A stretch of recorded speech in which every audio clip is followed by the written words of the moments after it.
नमस्कार, मैं हूं शैलेंद्र सिंह और आप देख रहे हैं हमारा यूट्यूब चैनल शब्द शब्द शैलेंद्र सिंह।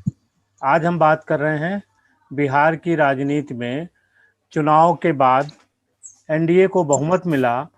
एक जो खुशी का माहौल एनडीए के घटक दलों में होना चाहिए था, वो नहीं दिखाई दे रहा है। अभी भी एक पसोपेश बना हुआ है कि नीतीश कुमार के मुख्यमंत्री पद के बीच में जब वो 7वीं बार मुख्यमंत्री का शपथ ग्रहण करेंगे, तब कोई बीच में कोई पेंच तो नहीं है। अभी तक कयास लगाए जा रहे हैं बहुत तरीके से कि कहीं कुछ जो एक खिचड़ी सी पक रही है अंदर, वो हो सकता है जनता दल यूनाइटेड की तरफ से भी हो, भारतीय जनता पार्टी की तरफ से हो, और जो दूसरे तमाम समीकरण उनकी तरफ से भी हो। तो बिहार की इस राजनीति के पसोपेश को हम समझने की कोशिश करेंगे। इसके लिए हम बात कर रहे हैं वीरेंद्र बरियार ज्योति जी से, जो पटना से में हैं और वहाँ के वरिष्ठ पत्रकार हैं। हमारे साथ चुनाव के दौरान वो समीक्षा में रहे, तो हम उनसे इसको समझना चाह रहे हैं कि भाई अब जैसे भारतीय जनता पार्टी ने कह दिया कि नीतीश कुमार मुख्यमंत्री होंगे, सुशील मोदी डिप्टी सीएम होंगे, और जो विधानसभा अध्यक्ष को लेके एक बात चल रही थी तमाम मीडिया में कि जनता दल यूनाइटेड चाहता है कि उसका विधानसभा अध्यक्ष हो और भाजपा चाहती है कि उसका हो, तो एक समीकरण ये भी हल हो गया है। सुना ये जा रहा है कि भारतीय जनता पार्टी इस बात पे राजी हो गई है कि जो विधानसभा अध्यक्ष होगा वो जनता दल यूनाइटेड का ही होगा। उसके बाद भी जो खुशी का माहौल एक दिखना चाहिए था जीत के बाद नीतीश के मुखमंडल पे, वो झलक नहीं रहा है। वीरेंद्र जी, ऐसा क्या हो रहा है? देखिए, नीतीश कुमार की छवि जो है बिहार में विकास पुरुष की थी, वो छवि उन्होंने खुद करी है। बार बार बोलते रहते हैं कि हमने विकास किया है और आरजेडी ने 15 साल तक जो है कुछ नहीं किया। इसलिए इस बार बड़ा झटका लगा कि हमने विकास 15 साल तक विकास का जो ढिंढोरा पीटा, तो उसका असर नहीं हुआ। उनको जो कम आई है आरजेडी और भाजपा के मुकाबले, ये उन्होंने कभी सोचा भी नहीं था कि उन्हें इतना कम सीटों पे 43 सीटों पे सिमट कर रह जाएंगे। पिछले बार 70-71 सीट थी उनकी। विकास पुरुष की छवि को धक्का लगा है। इसलिए नीतीश कुमार जो है, और भाजपा का हौसला बुलंद है। पिछले बार 55 थे, इस बार 73-74 हो गए हैं। कहीं इस बात का मलाल तो नहीं है नीतीश कुमार के मन में कि चुनाव के पहले भारतीय जनता पार्टी ने जिस तरीके से लोकतांत्रिक लोजपा के जरिए उनको घेरा, और लोजपा के चिराग पासवान ने जिस तरीके से उन पे कुछ व्यक्तिगत हमले भी किए कि जेल भिजवा दूंगा, ये हो जाएगा, वो हो जाएगा, कहीं वो ऐसी टीस तो नहीं खटक रही है नीतीश के मन में? वो तो बहुत ज्यादा टीस है के मन में।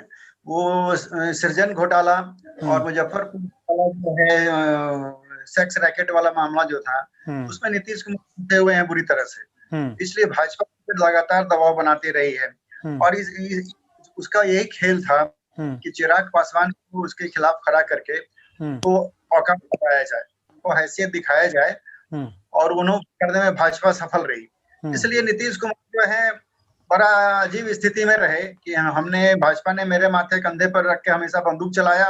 हमेशा हमारी असफलताओं का नीतीश कुमार को मिलता था, सफलता भाजपा अपने लेती थी कि हमारी सरकार ने ये किया, और जो असफलता होती थी या घोटाले होते थे उससे भाजपा अलग रह जाती थी। तो सारा ठीक नीतीश कुमार के मन में फूटता था, माथे फूटता था। इसलिए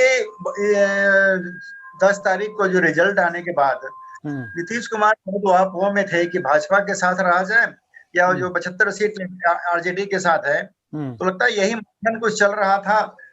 और यही वजह थी कि 3 दिन लगे उनको राजभवन जाकर इस्तीफा सौंपने में। 10 को उन्हें बहुमत मिला और आज शाम उन्होंने राजभवन में जाके इस्तीफा दिया है।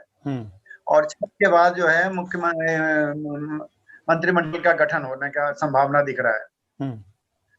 तो 3 दिन में बहुत सारे खेल हुए होंगे, बहुत सारी बार्गेनिंग हुई होंगी। अच्छा, दूसरी तरफ भारतीय जनता पार्टी है Bharatiya Janata party largest party है, 1-2 सीटें उसकी राजद से कम है। उसके बाद भी जो उसकी मनचाही थी, भाई वो चाहती थी कि हमारा मुख्यमंत्री बने, वो चाहती थी कि अब एक अपर हैंड होके हम काम करेंगे। सीटों की संख्या में बढ़ोतरी के बाद भी वो नीतीश कुमार को चाह कर भी अपने से अलग नहीं कर सकती, ऐसी मजबूरी भाजपा के सामने है। मजबूरी है भाजपा की।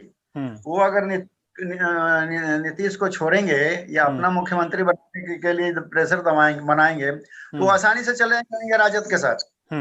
वो तो उनका इतिहास भी रहा है इधर उधर होने का। तो उनका आरजेडी का 75 है, इनका 43 है, तो आसानी से हो जाएगा। इसलिए भाजपा की मजबूरी भी है कि ज्यादा सीट लाके भी नीतीश के हर शर्त को मानने के लिए बेबस है वो।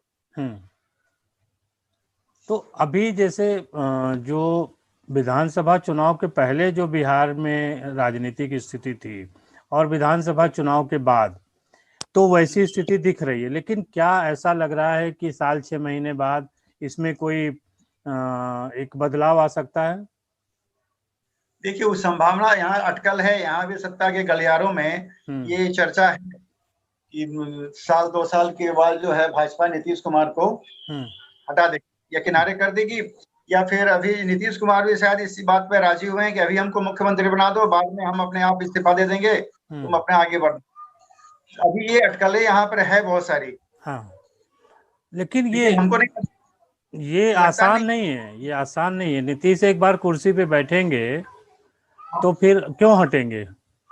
हाँ, आसान नहीं है। और दूसरा, नीतीश ने खुद ही ऐलान किया था तीसरे चरण के चुनाव से पहले कि हमारा अंतिम चुनाव है, लेकिन वो कह रहे हैं वो गलत उसको आप लोगों ने समझा है। जी, नीतीश कह रहे हैं कि हमने संन्यास लेने की कोई घोषणा नहीं की थी।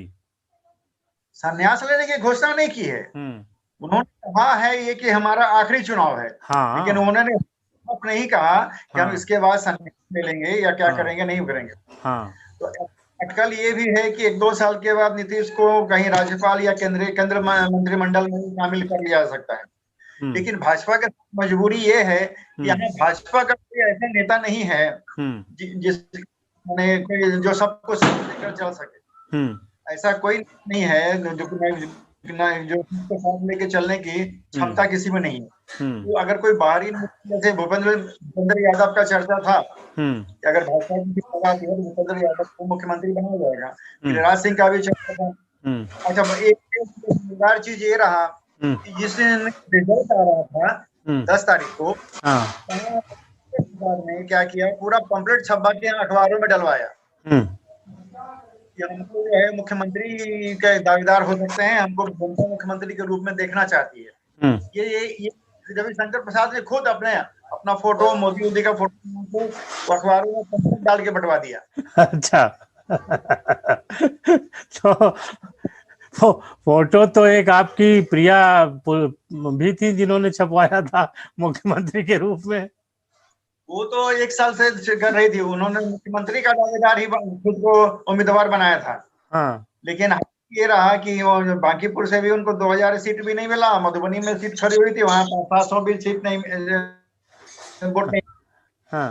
अखबारी नेता उनके रह गई। वो सोचिए, अखबार के माध्यम से हम कर लेंगे। ऑडी कार में घूमती थी, कभी जमीन पर तो उनको पब्लिक ने देखा ही नहीं। ऑडी कार हाथ हिलाते हुए अपना प्रचार करती थी। वो भी 1 साल से थी। कहीं हम लोग पटना में एक बार भी उसको नहीं देखे कहीं घूमते हुए। अंतिम दिन के पहले उनको अरेस्ट किया गया था कोतवाली थाना में, तो वहां सब पत्रकारों ने भी बढ़िया से उन्होंने देखा।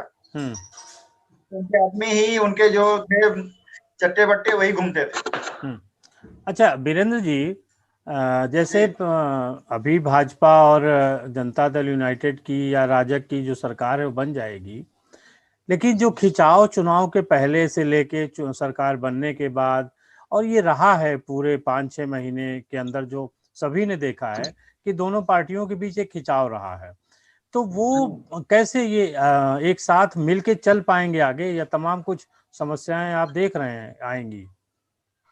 नहीं, खिंचाव तो है ही है और नीतीश कुछ कर नहीं सकते हैं। वो भाजपा के चक्कर में फंसे हुए हैं। बुरी तरह से फंसे हुए हैं। वो जान रहे हैं कि में भाजपा की सरकार है, वो सीबीआई का फंदा लगा के उनको लालू की तरह उनको भी जेल भेज सकती है। वो सारा जो सच्चा चिट्ठा है वो है भाजपा के हाथों में, इसलिए वो चाहे कुछ नहीं कर सकते हैं। अब भाजपा की सरकार है केंद्र में, लालू यादव जैसा हाल वो खुद कराने नहीं चाह रहे हैं। लेकिन राजग की भी अलग स्थिति हो गई ना, कि वहां बिहार में वो जनता दल यूनाइटेड के साथ है, केंद्र में वो लोक जनशक्ति पार्टी के साथ है। तो कैसे मतलब एक घटक वहां उनके साथ नहीं है, दूसरा घटक यहाँ दिक्कत कर रहा है। देखिए, अब राजनीति में ना वो जो सिद्धांत, नीति सिद्धांत होता था, मन मिलता था, विचार मिलता था, अब वो सब मायने नहीं करते। अब सत्ता चाहिए, किसी एन केन प्रकरण किसी भी तरह से सत्ता चाहिए, उसके लिए लोग कुछ भी करने को तैयार है। नीतीश ने क्या किया था पिछली बार आरजेडी से जब हाथ में आया तो कहा था मिट्टी में मिल जाऊंगा लेकिन भाजपा के साथ नहीं जाएंगे, खुलेआम विधानसभा में कहा था। लेकिन कहा उनको बदलते हुए रातों रात उन्होंने झटके में राजद को छोड़ा, भाजपा में शामिल हो गए। तो उनका इतिहास ही रहा है। अच्छा, इन सारी भाजपा के एक मजबूत नेता सुशील मोदी रहे हैं, आपके बहुत अच्छे उनके साथ संबंध भी हैं। सुशील मोदी जी को कहीं नहीं लगता होगा कि इतनी मजबूती के साथ इतने दिनों से नेता मैं हूं, प्रतिपक्ष हूं, डिप्टी सीएम हूं, और हमारा नाम मुख्यमंत्री की दौड़ में कहीं नहीं आ रहा है? अभी हाल ये है सर कि नीतीश को सुशील मोदी को सेंड करने का माने राजनीति चल रहा है। उनको जो है इस बार उप मुख्यमंत्री का दर्जा भी पद भी मिलने पर आफत है। जैसा कि भाजपा से लोगों से बातचीत में पता चल रहा है कि उप मुख्यमंत्री कोई दूसरे होंगे। अच्छा, अभी भाजपा मोदी को लगता है किनारे करने का भी कुछ है, राजनीति चल रहा है। हाँ, तो ऐसे कौन मतलब ऐसे कौन से समीकरण हैं जिनको सुशील जी का ऐसे नुकसान पहुंचने की संभावना भाजपा को लग रही है? क्यों साइड कर रहे हैं उनको? सुशील मोदी का सबसे बड़ा दिक्कत क्या है, बड़ा एरोगेंट टाइप नेता है और सेकेंड लाइन लीडरशिप उन्होंने आज तक तैयार नहीं होने दिया। भाजपा सेकेंड लाइन लीडरशिप वो चाहे नंद किशोर यादव हो और सुशील मोदी हैं और प्रेम कुमार, ये तीन जो सीनियर लीडर हैं, उसके बाद कोई लीडर उसके सेकेंड लाइन का नहीं है। तो भाजपा अभी लोग आरोप भी लगाते हैं, भाजपाई लोग, भाजपा के नेता लोग कि जो है सुशील मोदी ने भाजपा को जो पॉकेट संस्था बना के रख लिया है यहाँ पे, वो जो चाहते हैं वो है। उन्होंने ये हाल है कि पिछले 10 साल से उन्होंने कोई चुनाव भी नहीं लड़ा, न विधानसभा का, वो विधान परिषद के रास्ते ही सदन में पहुंच रहे हैं। तो देखिए अभी क्या होता है। अच्छा, संभावना है मोदी को सेंड किया जाए। अच्छा, क्या जो भाजपा की केंद्रीय टीम है और जो भाजपा की लोकल टीम है उसके बीच में कोई वहां पे कम्युनिकेशन या गैपिंग है? नहीं, वो शायद कम्युनिकेशन तो ठीक लगता है। अभी नड्डा आए या भूपेंद्र यादव प्रभारी हैं बिहार के, सुशील मोदी इसमें भाग नेता है। अच्छा, वो जो है ऊपर नीचे बना के रखते हैं अपने आप को, लेकिन वो पार्टी को पनपने नहीं दे रहे हैं। पार्टी है ठीक से बढ़ने, या छोटे नेता जो बढ़िया नेता हैं उनको आगे आने नहीं देते हैं वो। ये उन पर आरोप बहुत दिन से लग रहा है, काफी दिनों से लग रहा है कि अच्छे नेताओं को, युवा नेताओं को आगे आने नहीं देते हैं।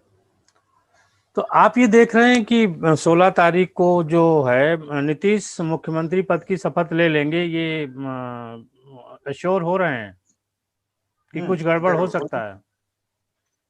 नहीं, फिलहाल तो आज तो मीटिंग हुआ कैबिनेट का, उसमें ये फैसला लिया गया है कि इस्तीफा दिया है और छठ दिवाली के बाद वो लेंगे। अब उसके बाद क्या राजनीति होगा हम, लेकिन फिलहाल जो है जदयू और भाजपा दोनों चाह रही है कि महागठबंधन को कोई लाभ नहीं पहुंचने दें। मतलब महाराष्ट्र जैसी स्थिति यहाँ नहीं आए, अपनी गलतियों से उसको फायदा हो जाएगा कि 110 सीट उनका है, 19 सीट कांग्रेस का है, थोड़ा बहुत इधर उधर लोग बना लेंगे महागठबंधन।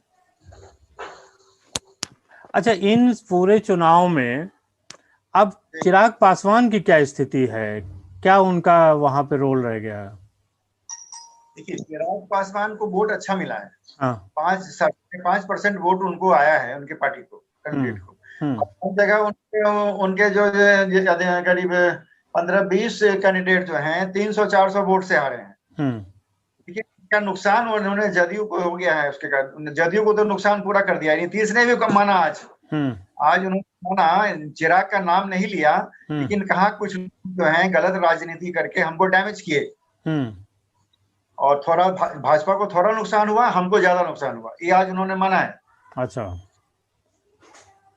तो अब आगे संभावना नहीं है कि चिराग बिहार में इस सरकार में शामिल हो सकते हैं, ऐसी कोई संभावना है?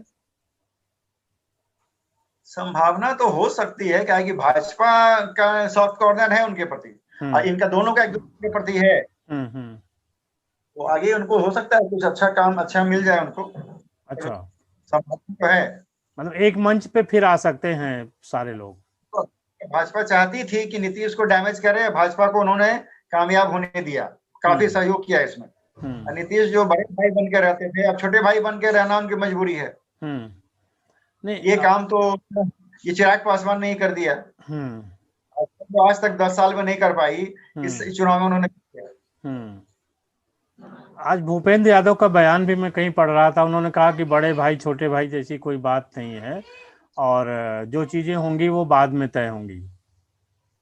वो तो होती है, नेता क्या कहेंगे, उनका तो कहना ही है बड़े भाई। अब नीतीश को तो मना के रखना ही है उनको, नहीं मना के रखेंगे तो पलटी मार देता है नीतीश राजद में चले जाएंगे।